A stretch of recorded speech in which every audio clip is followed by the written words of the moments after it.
السلام علیکم ورحمۃ اللہ وبرکاتہ۔ محترم حاضرین، پیارے بچوں اور میرے اسلامی بھائیوں، آئیے آج ہم ہمارا نیا سبق شروع کر دیتے ہیں۔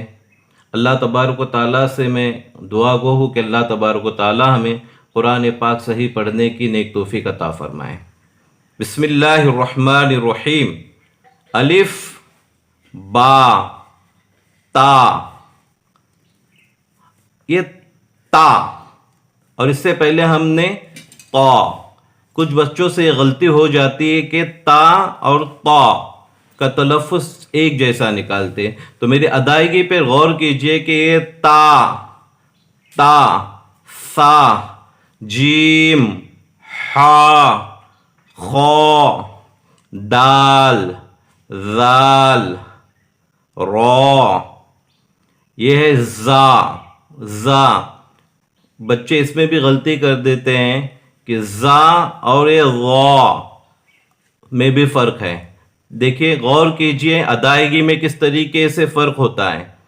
زا وا، آگے بڑھتے ہیں۔ سین شین صاد سواد ضاد تا، دیکھو تا اور تا فرق ہے، اس پہ دھیان دیجئے کیونکہ اکثر بچوں سے یہ غلطی ہو ہی جاتی ہے کہ تا اور یہ تا۔ زا، یہ زا ہے زا، اور یہ وا۔ آئیے ہم آج ایک نیا حرف سیکھتے ہیں انشاءاللہ۔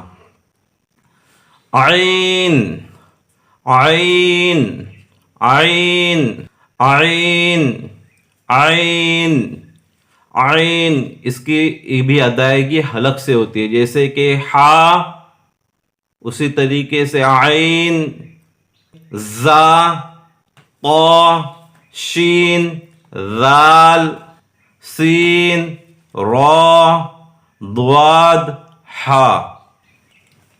پچھلا سبق ہو گیا، اسی کے ساتھ میں دوسرا بھی سبق ملاتے ہیں۔ الف با تا سا جیم ہا خا دال ذال را زا سین شین صاد ضاد تا ظا عین۔ دیکھیے، عین پر نقطہ نہیں ہے۔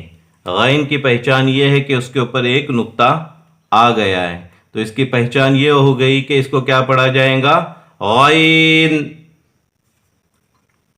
غین غین غین غین زا طا شین ذال ظا عین ضاد سین را۔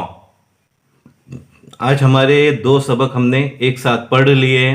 میں آپ لوگوں سے گزارش کروں گا کہ صحیح طریقے سے پڑھنے کی کوشش کیجئے، بار بار ریپیٹ کیجئے، اور میں آپ لوگوں سے گزارش کرتا ہوں کہ ہمارے اس چینل کو سبسکرائب کیجئے اور شیئر کیجئے۔ اللہ تبارک و تعالی ہمیں قرآن پاک صحیح پڑھنے کی نیک توفیق عطا فرمائے۔ السلام علیکم ورحمۃ اللہ وبرکاتہ۔